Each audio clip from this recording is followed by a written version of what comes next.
한쪽 메카니즘입니다.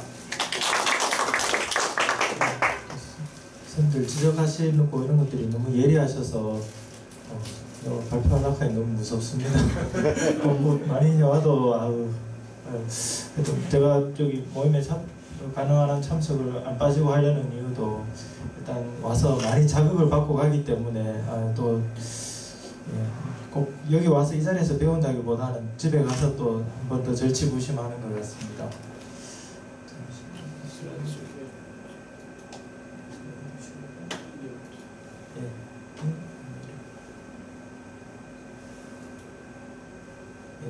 지난번에 마지막 슬라이드였습니다.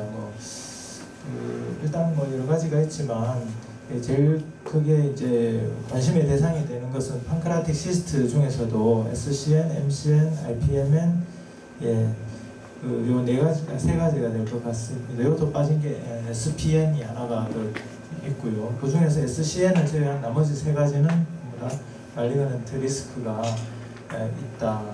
그런 내용이었습니다. 두 번째 파트입니다. 보시면은 이제 악성화 빈도가 보시면은 IPMN, MCN, SPN, 아일렛셀 튜머, 판크라틱 뉴로엔도크라인 튜머라고 얘기를 하는데 이렇게 악성화 빈도가 있고 나머지 다른 시스트들은 악성화 빈도가 없기 때문에 이놈들을 얼마나 잘 골라내느냐가 제일 중요한 관건이 되겠습니다. 자, 일단 사진을 한번 보시도록 하겠습니다. 환자의 기본 정보가 없이 이 단순 CT 한 장만으로 이 병을 알아맞추는다는 것은 조금 좀 무리기는 합니다만 일단 사진상으로 한번 보시면은 한번 머릿속으로 생각을 해보시면 되겠습니다. 일단 A 사진입니다. CT상에서 본 판크라티스 헤드 쪽에 보면은 약간 시스트가 보이는데 안에 약간 겹벽이 보이는 것 같고 시스트 사이즈는 1개, 2개, 3개, 4개, 한 5개, 내지 한 6개 좀 되지 않을까 싶습니다. 그 외에 따로 칼시피케이션이라든가 뮤랄 노듈이라든가 이런 것은 뚜렷하게 잘 보이지는 않는 것 같습니다. B 사진은 어떻습니까? 이게 판크라티스 바디 테일 쪽으로 보시면은 조금 더 큰 시스트가 보이는데 전반적으로 보면 여기도 안에 자세히 보시면 겹벽이 좀 나누어져 있고 그렇게 마이크로시스틱이라고는 하진 못할 것 같습니다. 대신에 컨투어가 보면 주변으로 약간 올록볼록하게 흔히 로뷸레이션 되어 있다고 보여집니다. 그래서 저는 생각하기에 그냥 만약에 저보고 정보가 없이 이 사진을 보면은 1번은 MCN, 2번은 SCN으로 아마 생각을 할 것 같습니다.만 이제 리섹션을 했겠죠. 그래서 A는 SCN이고 B는 MCN이다라고 나왔습니다. 그래서 CT 크로스 섹셔널 이미지만으로 진단을 하는 것은 좀 무리가 있다. 그래서 자마에서는 그래서 EUS와 또 시스트 플루이드 애널리시스가 필요하다라고 언급을 하고 있습니다. SCN이라도 이게 올리고시스틱이나 마크로시스틱 타입일 경우에는 MCN과 구분이 상당히 어렵다고 되어 있고 어느 타입인지 모르지만 하이리스크가 없더라도 한 3cm 이상 크기가 되면은 이런 말리그넌트 포텐셜을 한번 있을 거라고 의심을 하시는 게 좋겠습니다. EUS를 보면은 개원가에서 EUS를 할 일은 잘 없을 것 같습니다만 일단 기본적으로 알고 계셔야 될 것들은 시스트 사이즈를 측정하는 데 있어서 EUS라고 해서도 월등하지는 않다.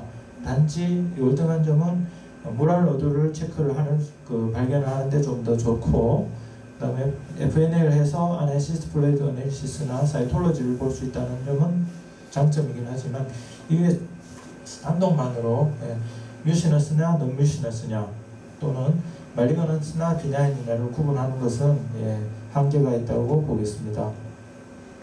EUS의 센시티비티에 대해서는 이와 같이 이제 언급이 되어 있고요. 그러면은 다른 바이오 마커들은 어떠냐? 혈액 검사만으로 DNA나 RNA 또는 CA99 이것만으로 단독으로 단순히 언급은 할 수 없고 단지 IPMN인 경우에 있어서 J99을 한 번쯤 체크를 해서 조금 방향을 잡는 데 도움을 줄 수는 있겠습니다. 시스트 플루이드를 뽑아서 이런 뮤테이션이 있는지, 그리고 뮤테이션이 있다면 뮤신을 생성하는 IPMN이나 MCN을 조금 더 생각을 할 수 있겠고, 아밀레이즈와 리파이즈를 검사해서 250 미만이면 일단 슈도시스트일 가능성은 좀 낮겠구나 라고 생각을 할 수 있겠습니다. 두 번째로 이제 CT하고 MRI를 한번 보시면은 판크라틱 그냥 루틴 업도미널 프로토콜 말고 판크라틱 프로토콜에 따른 CT나 MRI를 비교를 해보면은 시스트의 캐릭터를 보는 데 있어서는 정확도는 비슷하다라고 알려져 있습니다. 하지만 MRI나 MRCP가 공부를 하다 보면 이게 MRI나 MRCP는 너무 어려워서 저도 도저히 알지는 못하겠고, 또 이것도 여러 가지 프로토콜이 많이 나와 있어서 거기에 따라서 조금 정확도를 차이는 보이는 것 같습니다만, 일단 CT보다 MRCP가 좀 더 유리한 점은 일단 판크라틱 덕트와 통하고 있는가, 그 다음에 인터널 세테이션이나 또는 뉴럴 노들이 있는가, 이런 거를 보는 데서는 좀 더 좋고, 또는 멀티플 노드 시스트를 발견하는 데 도움이 된다. 그리고 만약에 이 환자들이 정확한 진단이 안 나게 된다면 시리얼로 거의 평생 동안 팔로우를 해야 될 텐데, 그때마다 우리가 CT를 찍게 되면 이에 대한 라디에이션을 어떻게 이제 줄여줄 수 있는가, 그래서 MRI를 기본으로 팔로우를 하도록 권고를 하고 있습니다. 그리고 EUS에서는 EUS를 다른 이미징 스터디에서 이미 알고 있을 경우에는 단지 보조적으로 참고를 해라라고 권고를 하고 있고, 컨트라스트 하모닉 인핸스 EUS라고 맥시 EUS라고 생각을 합니다만, 이게 이제 뮤럴 노드를 찾는데 좀 더 도움이 되고, 베스큘러리티나 세테이션을 구분하는 데 좋고, 또 스탠다드 EUS나 CT보다는 좀 더 좋다는 자료가 있었습니다. USN FNA를 단지 루틴으로 하는 것 역시 피해야 되겠습니다. 다른 이미지상에서 진단이 불명확하거나 또는 EUS를 함으로 인해서 이 환자의 치료에 치료 방침에 뭔가 좀 변화가 주어질 수 있다면 그때를 EUS FNA를 하는 것을 권하고 있고, 시스트 플루이드에서 CEA를 검사를 해서 129 이상이 되면은 아마 뮤시너스일 가능성이 좀 더 높다라고 보게 되겠습니다. 하지만 MCN이나 IPMN을 구분하는 것은 뮤신을 구분하는 데는 도움이 되지만 MCN이나 IPMN을 구분하는 데는 한계가 있고, 역시 비나인과 말리그넌트를 구분하는 것도 감별하는 것도 역시 한계가 있습니다. 또한 ES 프로브와 시스트 간의 거리가 1cm 이상이 될 때, 또는 아스피린 등등 듀얼 안티플레이트를 복용하고 있다든가 이런 하이리스크 블리딩 환자에게서는 또 ES FNA를 쉽사리 할 수 없다는 단점이 있겠습니다. ES 판크라틱 시스틱 네오플라즘에 대한 여러 가지 가이드라인이 나온 것은 그렇게 오래되지는 않았었습니다. 2006년도에 인터내셔널 어소시에이션 오브 판크라톨로지라고 해서 국제적인 컨센서스 가이드라인이 한번 발표되었었습니다. 말 그대로 전문가들이 모여서 그냥 한번 컨센서스를 만들어 보자 라고 해서 그게 이제 2006년도였습니다. 이때는 사이즈별로 그냥 좀 단순하게 사이즈별로 1cm, 3cm, 3cm 이상 이렇게 구분을 해서 이제 가이드라인을 한번 만들었었고요. 그 뒤로 여러 가지 또 가이드라인들이 그때부터 나오기 시작을 했습니다. 그래서 최근에 이제 2018년도에 작년에 이제 미국과 유로피안 가이드라인이 나왔었고, 주로 보면은 이렇게 네 가지 질환에 대해서 이게 가이드라인이 언급되어 있지만, 주로 보면은 주된 내용은 거의 IPMN과 MCMN, 그 중에서도 IPMN에 대해서 좀 더 포커스를 맞추고 있습니다. 그래서 요 두 가이드라인은 그래도 어느 정도 지금까지의 그 에비던스를 가지고 에비던스에 기반을 해서 가이드라인을 만들었다고 생각을 하시면 되겠습니다. 2017년도에 이제 그 여기 보시면은 후쿠오카에서 후쿠오카 가이드라인이라고 해서 이제 가이드라인이 나왔는데, 이때는 시스트 사이즈가 3cm 이상 또는 메인 판크라텍트 딜라테이션이 있을 때 또는 솔리드 컴포넌트가 있을 때 그러면 이걸 말리그넌트 리스크가 높은 것으로 하자라고 했었고요. 여기 조금 좀 잘못했었습니다. 그리고 이게 이제 2010 잠깐 헷갈렸나 본데요. 이게 2013년도였던 걸로 기억을 합니다. 두 번째 게 여기 이제 17년도 IAP 가이드라인입니다. 그때는 IPMN을 그 기준으로 해서 여기 앞에서 나온 자료에다가 조금 더 살을 붙였습니다. 존 딕스가 있거나 판크라틱 덕트가 늘어나 있거나 또는 NNC 때는 뉴럴 노들이 5mm 이상짜리가 있거나 이럴 때 하이리스크 스티그마타라고 분류를 하고, 이거는 아니지만 단지 좀 더 강도를 낮춰서 worrisome sign, 우려할 만한 양상을 췌장염이 있거나 또는 사이즈가 3cm 이상 뉴럴 노들이 있긴 있지만 5mm 이상일 경우, 이하일 경우, 시스트 월이 두꺼워졌거나 10mm 이상이 아니고 5에서 9mm, 그 다음에 판크라텍트가 늘어나 갑자기 변화가 있으면서 그 디스탈 부위에 아트로피가 되어 있거나 림프노드가 늘어나 있거나 또는 CA99을 증가되어 있거나 또는 시리얼로 팔로업을 했었을 때 한 2년 동안에 시스트 사이즈가 5mm 이상 변화가 있다면 이건 좀 주의를 해야 되겠다, 그렇게 언급을 하고 있고요. 작년 그 유럽 가이드라인입니다. 여기서 조금 더 붙여서 앞전 자료에서 일단 파지티브 사이톨로지가 추가가 되는 것은 당연한 얘기겠고요. 여기서 또 하나가 더 추가가 되는 게 환자가 없던 당뇨가 새로 생겼다 라면 이게 또 판크라스의 말리그넌시를 시사하는 소견일 수도 있다. 수술을 권하자 언급을 하고 있습니다. 그리고 이제 역시 작년 가이드라인입니다. 여기서도 미국에서도 IPMN, MCN에 대해서는 당뇨가 조절이 갑자기 잘 되던 사람이 갑자기 악화되고 있다거나 또는 어떤 당뇨가 새로 생겼을 때 시스트 사이즈가 1년에 3mm 이상 커졌을 때 이게 이제 그 리스크를 보게 되겠고,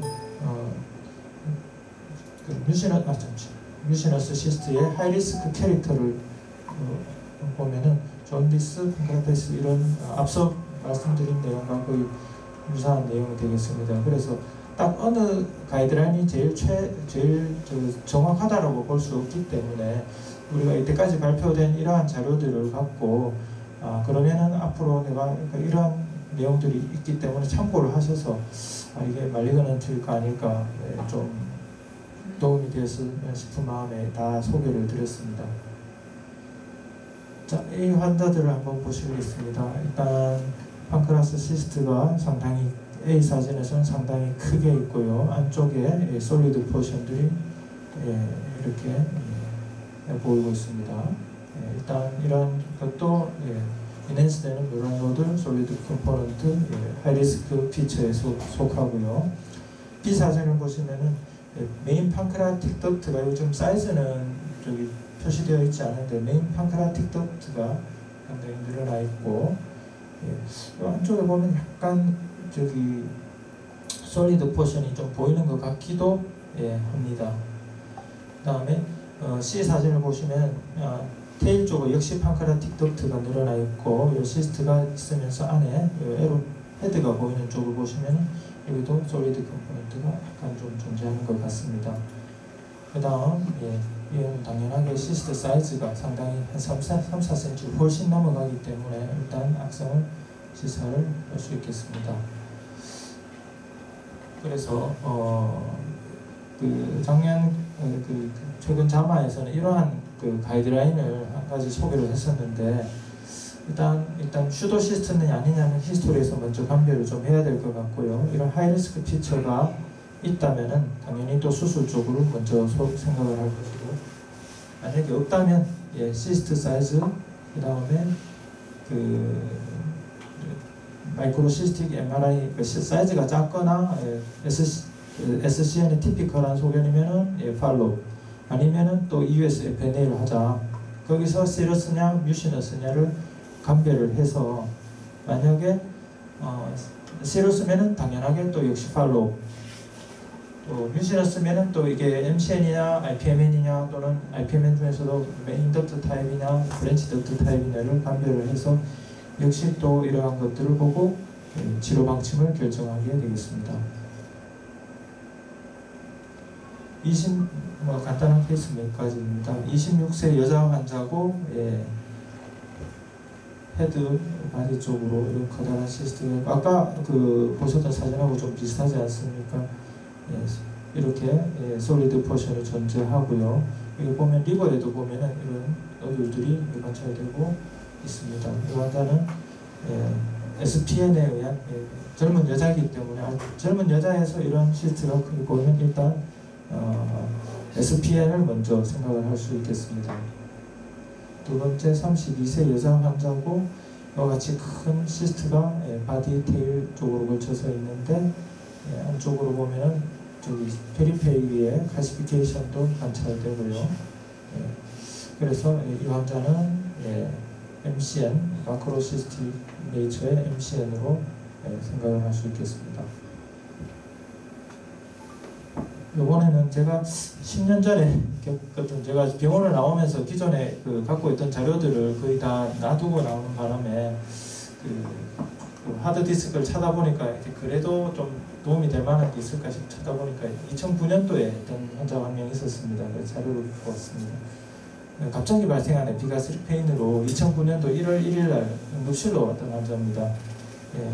이런 히스토리가 있고 아밀라제릭 화제가 증가되어 있었으나 추후에 나온 검사입니다만 다른 판크라타이티스를 일으킬 만한 소견들은 관찰되지 않았었습니다. CT를 찍었었는데 당연히 판크라타이티스가 있으니까 스웰링도 있고, 판크라스 헤드 쪽으로 보면 약간 조액호성 병변이 있고, 메인 판크라틱 덕트가 다소 좀 늘어나 있었습니다.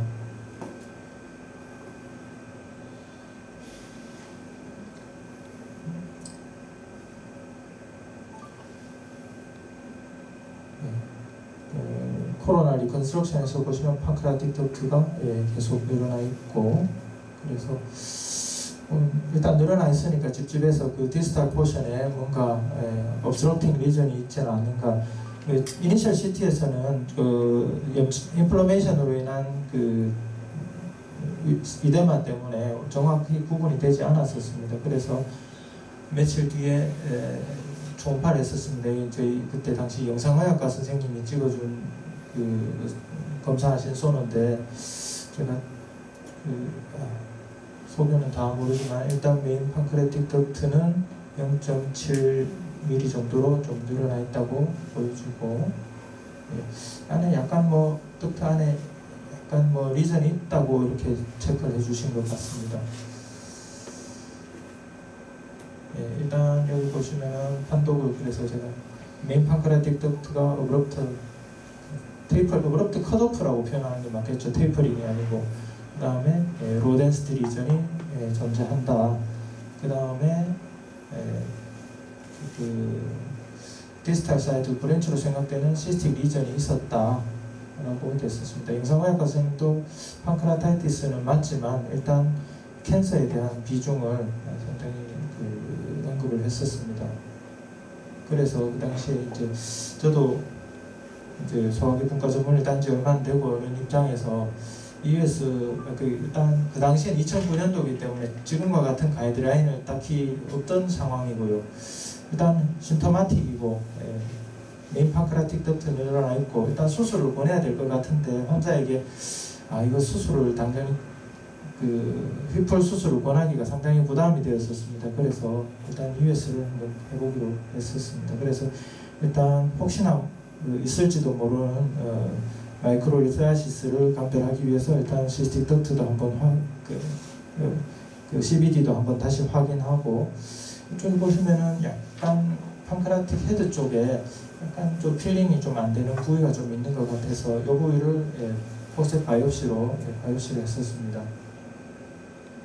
그래서 일단 여기 IPMN은 맞다라는 결과를 얻어냈었고요. 이게 단순히 말리그넌신지 아닌지는 이걸로 잘 모르겠다 했습니다.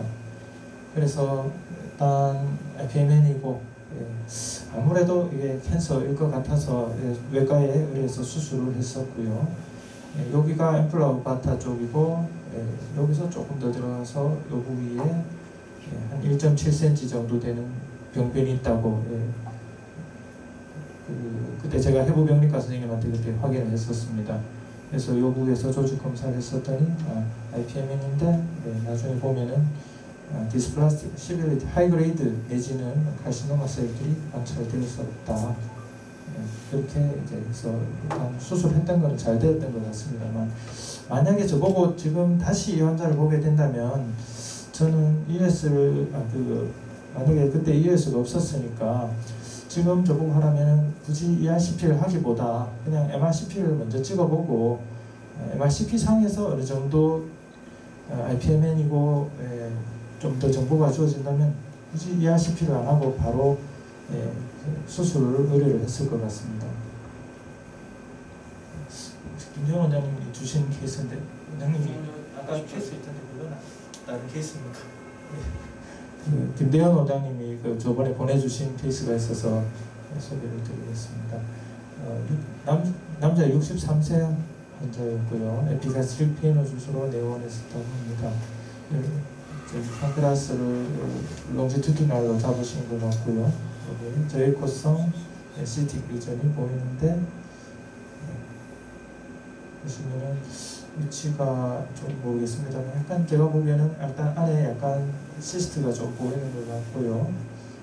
하나, 둘, 셋, 넷, 다섯, 여섯, 있고 약간 로뷸레이션이 좀 되어 있고요. CT에서도 보시면은 지금 봐서는 이쪽 사진은 헤드 쪽 훈신에 들어서 여기서도 CT에서도 같은 모양을 보이고 있고 안에 특별히 칼시피케이션이나 이런 거는 없는 것 같습니다. 그래서 아마 ES를 보내신 것 같습니다. MRCP도 하신 것 같고요. 그래서 ES에서 보시면은 사이즈는 5cm 정도, 멀티노듈라 시스트, 그리고 바디 테일에도 여러 가지 스몰 시스트들이 존재한다. 피덕트와 커뮤니케이션이 존재하고 솔리드 포션은 없다. 아마 하이 리스크에 해당되는 것들을 일단은 다 꼼꼼히 체크를 하신 것 같습니다.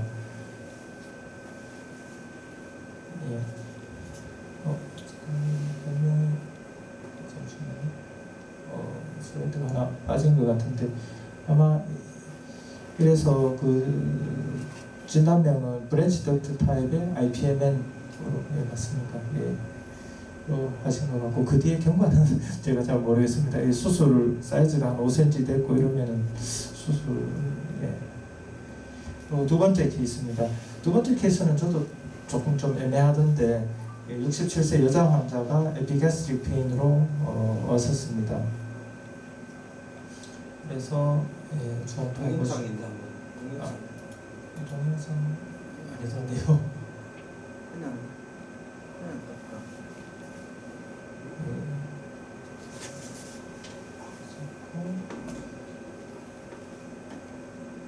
이렇게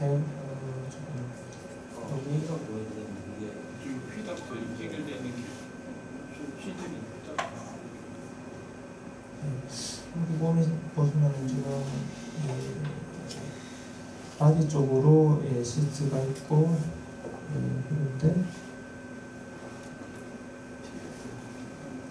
그래서 그 2.CT에서는 2cm 정도 CT 기준이고 저기 보시면 없다. 아마 팝업을 몇 년 뒤에 하셨던 것 같습니다. 아까 5, 6년 됐다라고 말씀하셨는데 그 기간 동안에 사이즈 체인지가 거의 없었습니다. 그렇고 그래서 이거는 또 진단명이 제가 아마 처음에 봤었을 때 67세 여자고 이러면은 저는 SCM 쪽이 좀 더 가깝지 않겠나. 67세 여자고 처음에는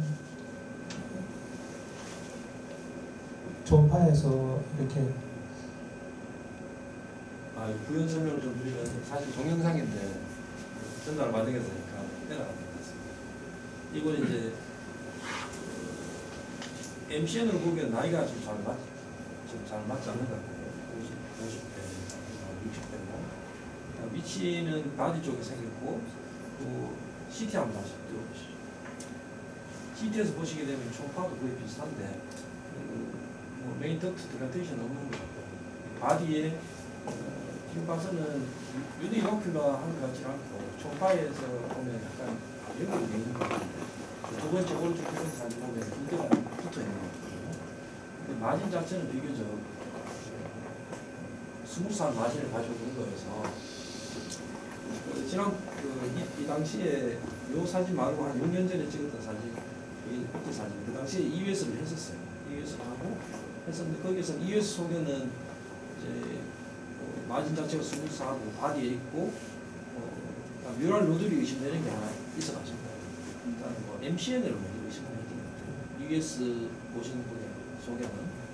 근데 지금 6년 지나서 팔로우를 저희 병원에서 환자가 와서 했는데 사이즈도 똑같고 위치도 똑같고 달라진 게 하나도 없었어요. 그래서 물론 MCN이라도 뭐 다 캔서를 체인지 하는 건 아니지만 지금 생각해 보면 MCN보다는 오히려 뭐 SCN 올리고시스틱 SCN이 나을 수도 있고 아니면 IPMN일 수도 있거든요. IPMN일 수도 있고 아직까지 정확한 진단은 나오지 않았는데 그냥 팔로우를 하고 있는 상태입니다.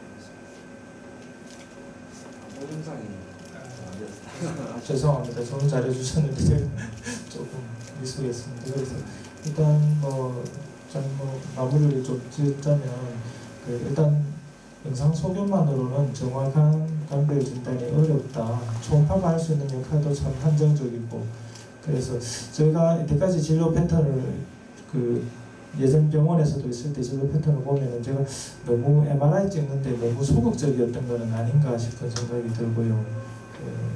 그리고 지금은 아직 여러 가지 말그넌트를 시사하는 소견들이 있기 때문에 이러한 소견들이 있다면은 좀 더 적극적으로 수술적인 치료, 다른 팔리에이티브 치료가 거의 없기 때문에 조금 더 좀 공격적으로 치료를 좀 수술을 의뢰를 하는 것도 나쁘지 않겠다. 그 다음에 저희가 솔직히 아까 케이스처럼 MCN이냐 또는 SCN이냐 또는 브랜치 덕트 타입의 IPMN이냐는 상당히 좀 구분하기 어려울 때가 많습니다. 이럴 때는 일단 라이프롱 평생 동안 계속 추적 검사를 꼭 하실 것을 권고를 드립니다. 이상입니다.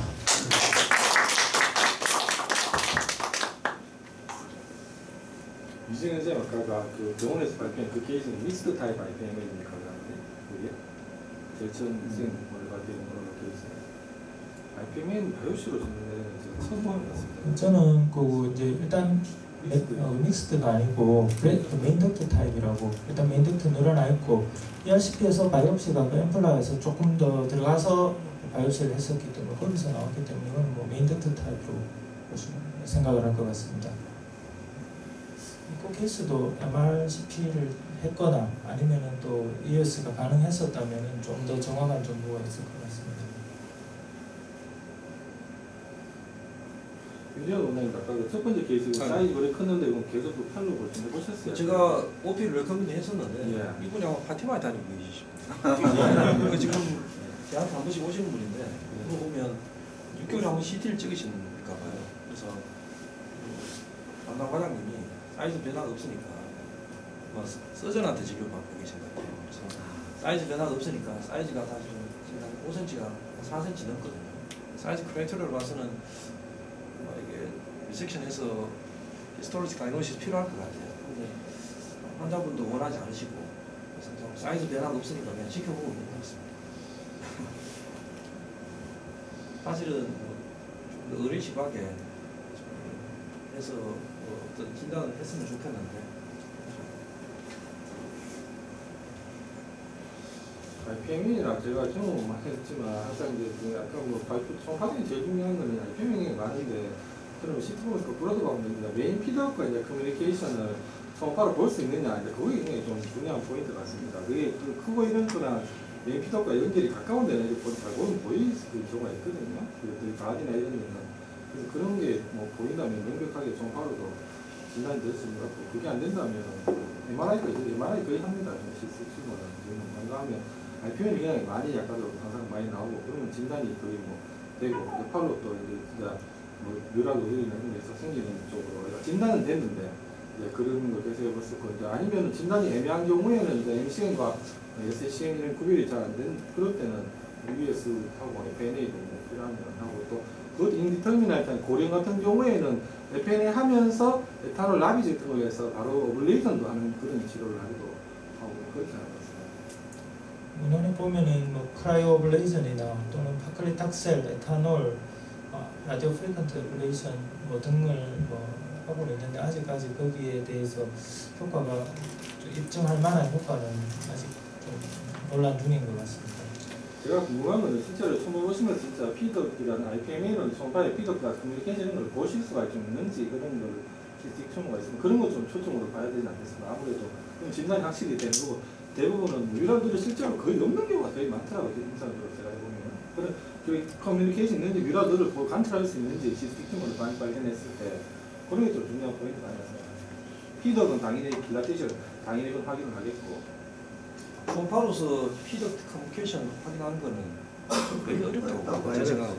저도 한번 시도는 해봤는데 그게 잘 해상도 차이도 있지만 쉽지는 않지만은 감동은 보면 보입니다. 그러고 IPM 때는 이 시스트가 멀티플라이 보면은 플레오몰픽하게 모양이 일정치 안 하고 이렇게 끊기는 방향이 다르기 때문에 이렇게 이 모양이 이렇게 다양한 모양이 보인다는 게 IPM 특히 브레이스타 IPM 때는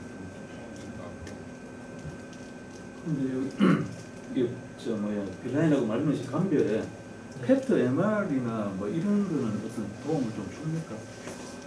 MRCP는 당연히 일단 하고 패스는 무슨 그렇게 뭐 토탈 아르바타 실험 이런 쪽 아니니까 그렇게 뭐 그걸 할 수가 없고 왜냐면 이제 PET MR 찍었는데 이제 시스터가 한 2cm 정도 되는 게 나와가지고 PET MR 찍었는데 그래서 그걸 거꾸로 지금 또뭐 CT 주고 이런 식으로 하면서 팔로우를 하는 중이라 가지고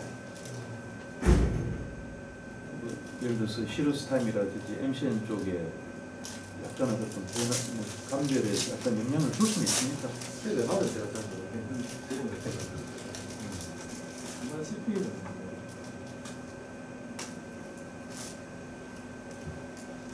제가 가장 말씀드리고 싶은 유일한 노들이 있느냐 그런 게 이제 좀 포인트인데 저희 병원에 US는 조영 증강이 안 되고 처음에는 조영 증강이 되거든요. 저희가 지금 그래서 최근에는 이제 뮤신이 차는 경우도 그냥 뮤신이 아니라 이렇게 뭐 그냥 뮤신 플러그도 찰 수가 있잖아요. 뮤신 스티머 자체가 그래서 그 조영 증강을 하면은 US 조영 증강을 하는 경우에 이렇게 다른 그런 케이스로 그걸 인해서 된다 이제 그런 걸로 좀 판단을 이제 한다는 거예요. 아니면 뮤신 플러그 이런 걸 수도 있고 그래서 저는 조영 증강은 US 안 되기 때문에 IPMN 같은 경우에 큰 사이즈가 있으면 약간 더티한 이런 것도 이용해서 요즘 조영 증강은 초음파를 해봅니다. 초음파를 그렇게 해봐서 이제 지금 한 번도 유라들이 제대로 이렇게 막 인해서 되는 경우가 아직 없어서 그런 케이스가 있으면 말씀드리고 싶은데 뭐 그런 거 하나 뮤랄 노드에 대한 구별을 이제 해본다 그런 뮤랄 아니라도 그렇게 뭐 찰 수는 있거든요. 디브리 같은 게. 그 EUS FNA를 시스템 매스를 FNA를 하면 리절트가 어떻습니까? 잘 나옵니까? 나오면은 그거는 플루이드를 뽑아보면은 이제 스틱 사이가 이제 벌써 스틱 사인을 해서 뭐 물이 뻑뻑한지 안 뻑뻑한지 그런 거에서 뭐 대부분은 조금 나온다고 보고 뭐 그러면 그게 IPMN하고 뮤시노스하고는 또 그것만 가지고 그건 조금 구분이 어려웠어요.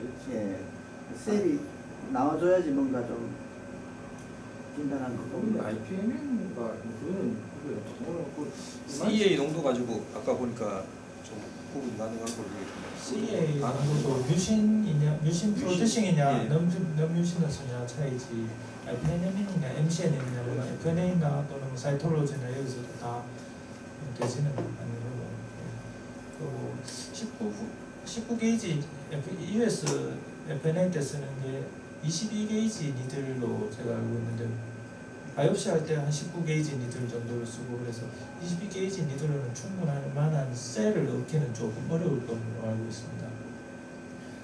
그래서 아니 그 이제 게이지는 19게이지, 22게이지, 25게이지 있습니다. 근데 이제 그 뭐 그렇게 되는데 물 자체를 뽑는 것 자체는 그렇게 물을 뽑는 거고 그 사이클로지에서 되게 파이티브 나오는 게 어렵고요.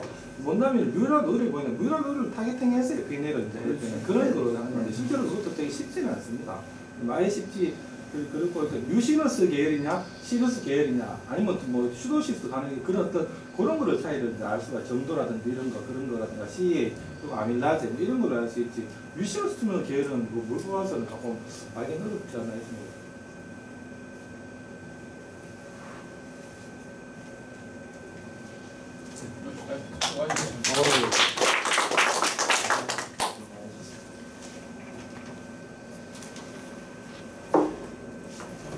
제가 케이스가 있는데 제가 연관되는 케이스로 제가 먼저 좀 하도록 하겠습니다.